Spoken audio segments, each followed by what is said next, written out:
all 4 games in the World Cup yesterday finished with draws in Group G and Group H. So I'm going to do 2 videos about this. I'm going to do this video about the 2 games we saw in Group H. Then I'm going to do another one coming up later about Group G and the 2 games we saw in that one. All, like I said, all draws, all very tight games.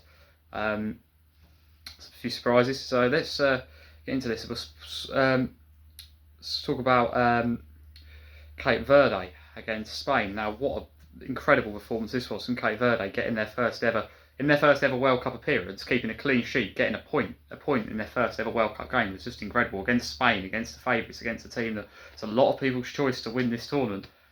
Really, really good performance, and from each perspective, you just have to enjoy the scenes at full time. Yeah, it was just fantastic seeing the way they celebrated, and you think such a small nation, only the 3rd smallest to ever qualify, just a tiny set of islands in the middle Pacific, and they just managed to hold Spain out for an entire 90 minutes. It was so impressive, and the fans are brilliant. I thought the way the team defended, the way they celebrated the tackles, the way they celebrated at the end of the game, it was just a brilliant thing to see. The goalkeeper was absolutely fantastic, 40 years of age as well, his first ever World Cup, and what a performance from him as well.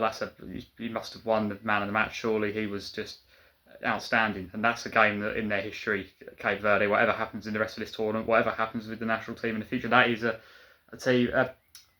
result that will be told years and years down the line. That is one of the all-time shocks. That is one of the all-time World Cup results. That is one that will never be forgotten. That's a story that will be told in years to come. This will be talks about how Cape Verde managed to get a draw against Spain, managed to stop the European champions, stop the favourites of the competition scoring.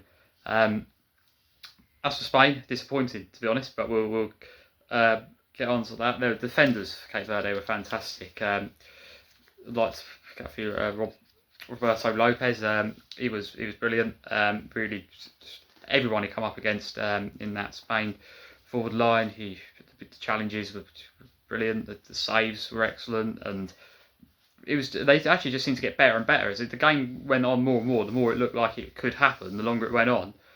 Because even late on, people were really expecting maybe Spain to grab a winner, but the more it went on, the more you're thinking now they could do this, and then they started to believe as well, and they believed before the game. Because all the interviews they said, we know we're here not to compete, to try and really challenge everyone we come up against, and they certainly did that yesterday. It's opened that group up a bit as well, with being all draws after the first game. 3 teams qualify, and everyone's got a chance. Potential 3 teams qualify, and everyone's got a chance.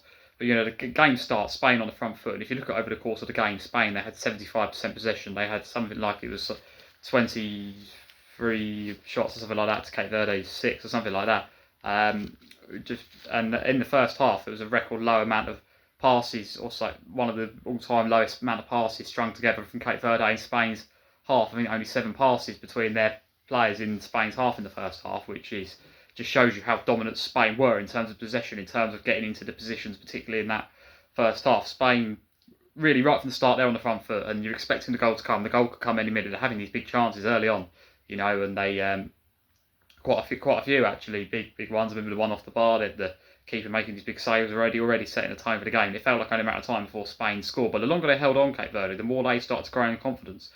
And although they didn't do much in terms of counter-attacks in that first half, they held their own so well defensively that you knew it was still going to be a contest going into the second half. It was going to be a lot harder for Spain than people thought. I myself thought this would be a straightforward victory for Spain. It just wasn't. Sometimes we see teams, the big teams, not perform, but equally we see this is what expanding the tournament has brought. It's brought moments like this. It's brought these kind of upsets we wouldn't have seen before. It's brought the opportunity for smaller nations to come in, qualify, and cause these upsets, because it's not the first upset we've seen this tournament. There's a lot like Qatar's defensive performance against Switzerland, where they got the equaliser in the last minute, got their first World Cup point. We're seeing a few surprise results, which is good to see. It's backing up the idea of it was the right thing to expand the tournament. It's proven that there's a lot that we're going to get out of that. And Cucurella, they now have. In Cucurella, they now have Spain a Real Madrid player in the squad. This was they had no Real Madrid player in the squad, which was just unbelievable up to this point. But they've obviously signed him the other day. And it wasn't, he was getting into all the positions, but wasn't really his best game. I thought that fullback of Cape Verde was really, really doing well going up against him. Spain, always on the front foot. They did everything but get the goal. They got into the positions. They dominated the game. They, defended when they had to, which was rare. But the theme continued in the second half. But Spain were probably more threatening in that first half. I thought, they probably needed to get the goal in that first half, because in the second half, Cape Verde kept defending. They had some clear cut chances. Spain, some big blocks from Cape Verde, some big defenders of the corners. They were fantastic. But Spain, wasted the chances, didn't take the opportunities, didn't show enough. They'll be disappointed. Although it was a bad result for them. It felt more like, it wasn't, a good look, and it was not. It's a result that will feel more like a loss for them, and a win for Cape Verde. You can see at the end of the game, Spain not happy. Cape Verde, you can see how much obviously it meant to them, but Spain, you could tell at full time, are not happy. But 2 games you'd expect to win the other group games. You'd expect them to get this going now after this. This just needs to be a wake up call. Sometimes the teams that go on and win the World Cup, this might bode well for Spain. Sometimes the teams don't always turn up in the first game. Remember Argentina last time round when Spain last won the World Cup? They lost the first game. And it can go the other way. Spain, they won 7-0 in the last World Cup, opening game against Costa Rica. The rest of the tournament didn't win a game for the rest of the tournament. So went out around 16. So this, it doesn't. It's the first game at the end of the day. But what a performance from Cape Verde. That's what it's all about. It's not. It's not too much. That's what the attention rightly so is on, because what performance, what story as well. Just to qualify, and the run they had they had the performances recently in Africa Cup of Nations, where we've seen that improvement coming into this tournament. No one expected of them making their debut, and already held Spain to a point that makes you wonder what else they could be capable of with that defensive structure, especially as they gain confidence as the game went on. They really started to look to counter-attack. They had a few good counter-attacks. There's that one where the player takes a shot where he maybe should have played it. There was the one where there's another one that Spain, where they lost it, Spain was able to recover. But the chance I really want to talk about was that corner Cape Verde had right at the end of the game, where they could have nicked it. They could have nicked it 1-0, and that would have been the only thing that would have made this even more outstanding. But the header was just slightly mistimed. It was just slightly too close for the keeper. Pedri was waiting on the line to clear it anyway. Would he have got there? Possibly. But that was the only thing. If that had gone in, then that would have just been taken this to another level. But even so, no one expected this. Everyone thought it would be comfortable for Spain. But outstanding from Cape Verde. The only thing I will say for Spain is they maybe they will regret they put a team out that was good enough to win the game with Lamal's hamstring, with all these sort of amount of games in this tournament. I understand the approach. This was on paper the easiest group game, the first game. They didn't need.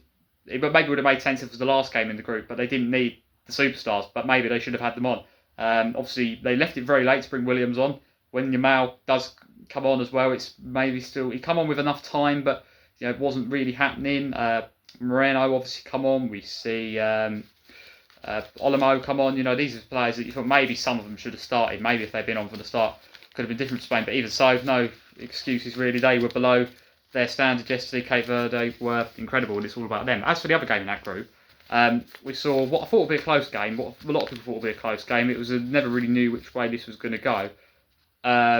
With Uruguay and Saudi Arabia, I think most people would have expected Uruguay, although Saudi Arabia, they're not just, in the last few World Cups they've proven, they're not just a team that always qualifies but doesn't do anything. They're a team that comes and competes. They're a team that, they've look in that last World Cup, I think they've shown their potential there against Argentina, and in the other group games, to be fair, in the way they played. They really did show the potential, and they qualify well coming into this tournament again. Not overly that much expected, but definitely a lot of people had going through as like a third place team in this group.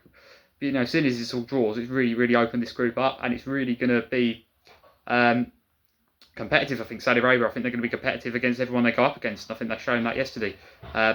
Uruguay might have been the team that was on top for a lot of the game. Saudi Arabia, their moments were so good, and when they got that goal, it was a good head. It was a good set piece as well. The header was blocked, and then the defender goes in, takes a shot on the follow up. Saudi Arabia go 1-0 up right on half time. Big time to score. And from there, in the second half, Uruguay they still had some chances. Saudi Arabia as well, even after they conceded equaliser. But Uruguay, they slowly grow back into it. And Araujo, he does get them that goal, that all-important goal, Uruguay, which gets them back into the game, which gets them, in the end, salvaged a point. So it come late, though. Saudi Arabia, they held out for a while, Saudi Arabia. The moments they did look good and they looked so good, I was. It was a very tight game. I thought, could have gone either way. It really could have done. Both teams had the chances. Both teams, you know, cancelled each other out there. Really, it was always going to be tight. Both games incredibly tight. Spain a lot tighter than people thought it would be. Obviously, I did think Saudi Arabia and Uruguay would be tight as well, but really nothing between all those 4 teams, which makes it very interesting with it hanging in the balance going into the second games. So to wrap up, first games in Group H, we see 0-0 with Spain and Cape Verde, and then we see 1-1 draw with Uruguay and Saudi Arabia. So the reaction to the other group that's played yesterday will be coming soon.